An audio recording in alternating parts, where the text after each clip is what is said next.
Isang loan officer ang gumawa ng isang desisyong magpapahamak sa kanyang buhay at kaluluwa. Ang pelikulang Drag Me to Hell, isang makapangyarihang sumpa ang nagbukas ng pintuan patungong impyerno, dahil lamang sa pagtanggi ng isang matandang babae sa ekstensyon ng kanyang utang. Alamin kung paano nagsimula ang lahat, paano lumala ang mga kababalaghan, at kung paano tinangka ng bida na takasan ang hatol ng kadiliman. Ito ang buong kwento ng Drag Me to Hell, isang horror movie na puno ng jump scares, guilt, at supernatural justice. Simula ng sumpa. Isang araw, dumating sa bangko ang isang matandang babae na si Mrs. Sylvia Ganoche, isang Hungarian gypsy, upang magmakaawang i-extend pa ang mortgage ng bahay niya.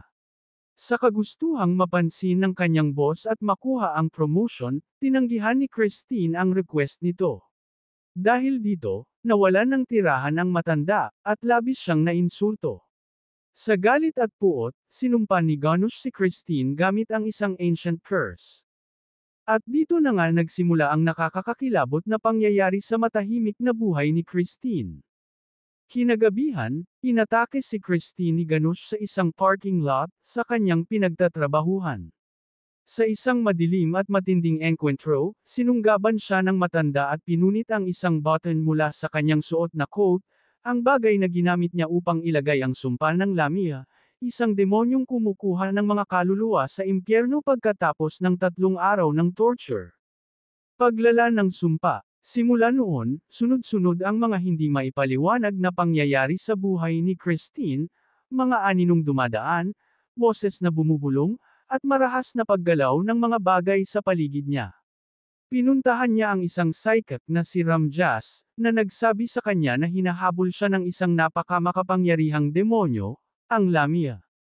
Mga pagsubok at ritual. Sinubukan ni Christine na makiusap sa pamilya ni Ganoche, ngunit wala na ang matanda. Tinangka rin niyang magsagawa ng ritual para mailipat ang sumpa sa ibang nilalang, ngunit hindi ito naging matagumpay. Kahit ang isang espiritista ay hindi rin kinaya ang lakas ng Lamia. Sa desperasyon, nagdesisyon si Christine na ibalik ang button kay Ganoche para maibalik ang sumpa. Pumunta siya sa sementeryo sa gitna ng ulan upang hukayin ang katawan ni Ganoche at isalpak doon ang cursed button, sa pag-aakalang natapos na ang lahat. Ang mapanlinlang na twist. Sa ending ng pelikula, papunta na si Christine at ang kanyang boyfriend na si Clay sa isang train station. Ngunit sa biglang twist, nalaman ni Christine na mali pala ang naibalik niyang item. Hindi ang cursed button ang nailagay niya sa kabaong ni Ganoche, kundi ang ibang bagay. Sa mismong harapan ng riles, bumuka ang lupa at lumitaw ang mga kamay ng demonyo. Kinaladkad si Christine pababa sa impyerno, habang walang magawa si Clay kundi manood. Wakas ng isang sumpa. Ang pelikula ay nagtapos sa isang matinding paalala, ang bawat desisyon ay may katumbas na presyo, at minsan, ang kabayaran ay ang sariling kaluluwa.